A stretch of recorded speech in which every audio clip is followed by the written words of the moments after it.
My final guest today began his career as an elementary school teacher. After 2 decades as a public school educator, he served as Commissioner of Education in Connecticut.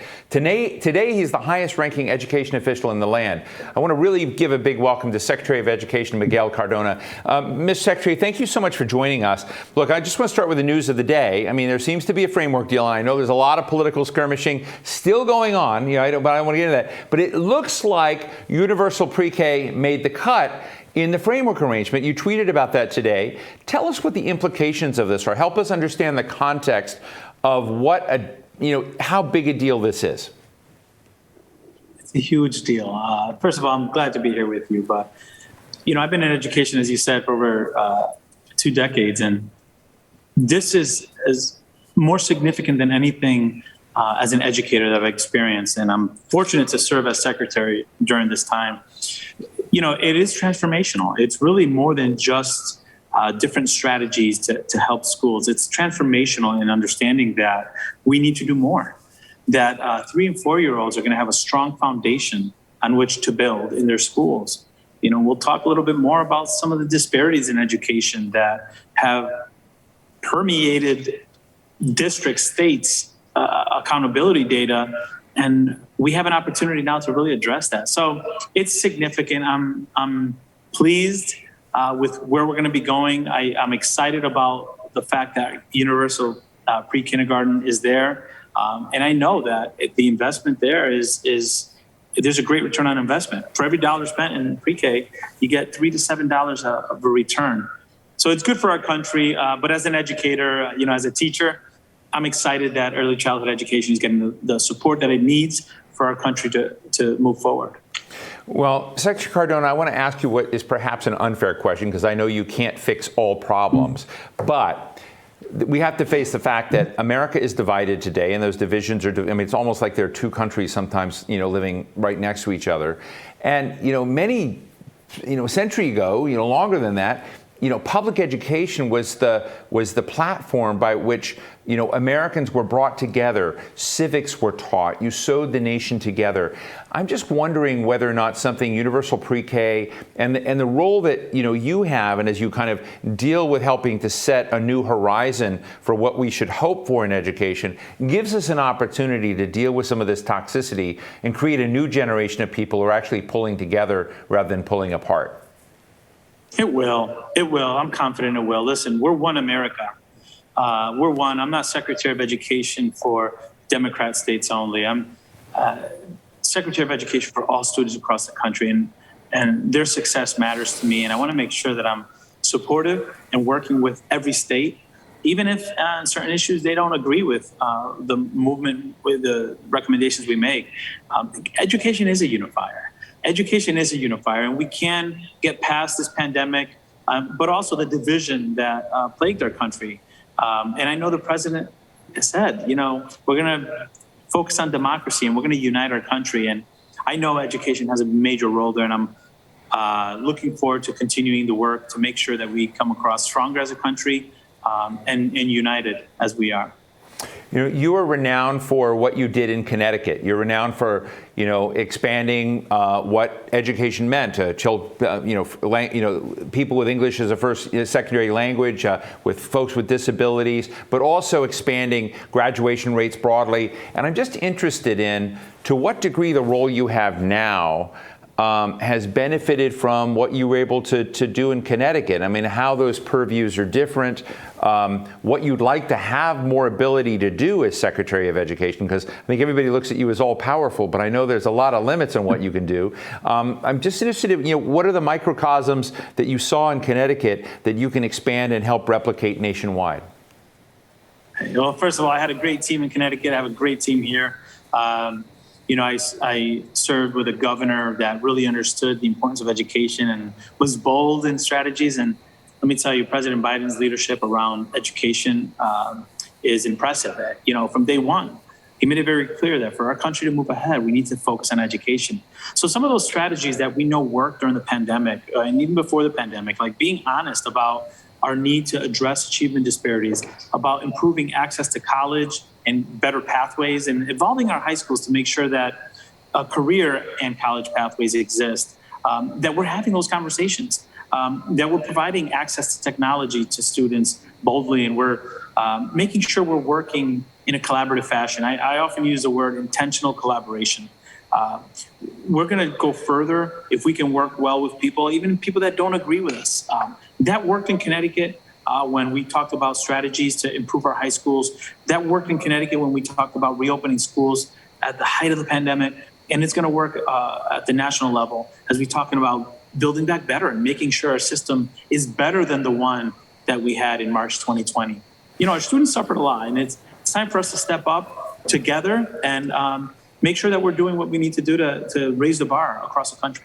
You know, I am interested. I'm glad you mentioned sort of, community colleges and other dimensions in the educational picture. And I think what's interesting is, when I kind of look at education out there, and we're talking about, to certain degrees, a bias about, young children and, starting out there. But you're seeing more and more a move to lifelong education and beginning to look at, this broad question of going back, being retrained. Maybe we need a new credentialing network. Maybe, 4-year liberal arts degrees aren't the answer to a lot of what we need in terms of the American workforce and opportunity.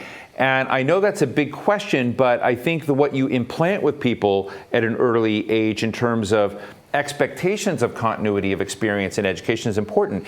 Are those on your dashboard? How do you feel about the dimensions of credentialing and whether or not we need to shake up the system a little bit to embrace something that's a little more nimble? Not only are they on my dashboard as a high school student that studied automotive technology, pardon the pun, it's a priority. We recognize, I think we've done a disservice when we have this 4-year college or bust mentality in our high schools.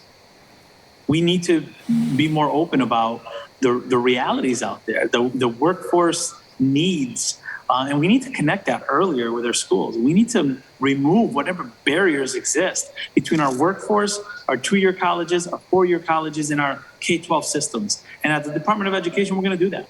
We're going to make sure that the Deputy Secretary for Pre-K-12 instruction is working very closely with our Higher Education Undersecretary to make sure there's a very clear through line.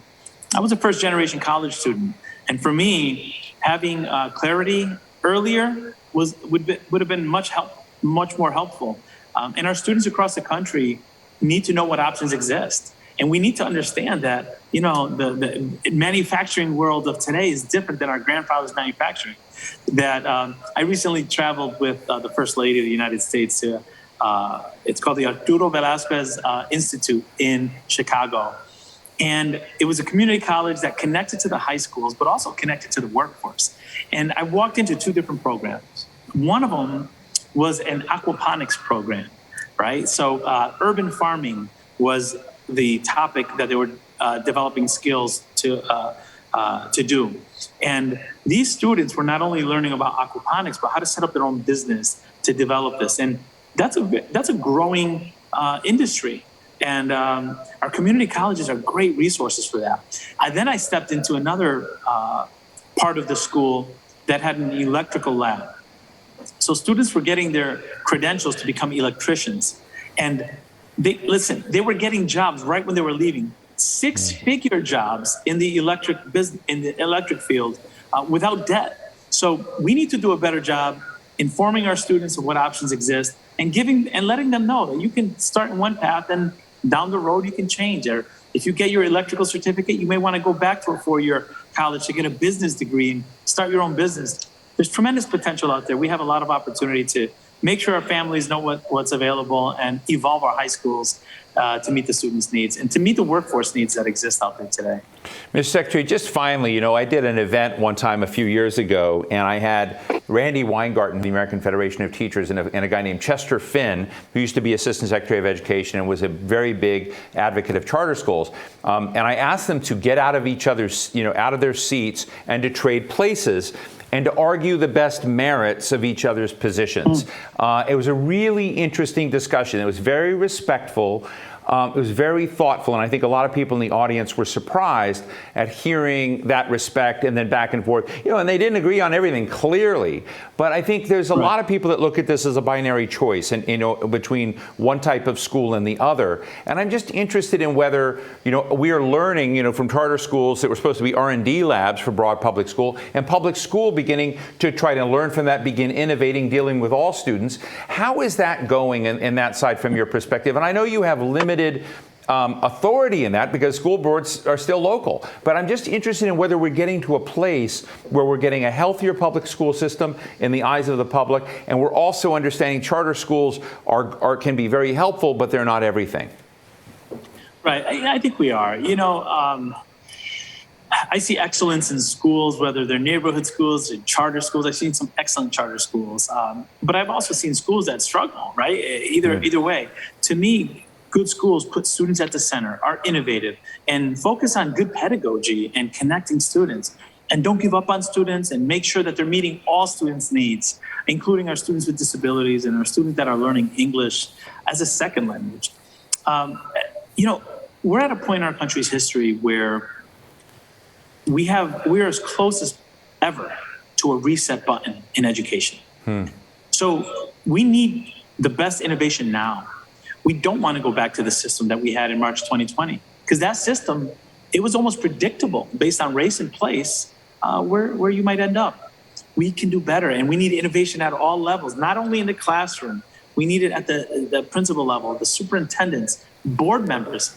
Board members play a critical role in this next phase of education. So we need innovative thinkers at all levels to make sure that our students are getting a product that's better than it ever was before. Again, they've waited for a year and a half of disruption. It's our time to bring them back better, focused on social emotional well-being, on career pathways, and making sure that every child truly has an opportunity to achieve at high levels.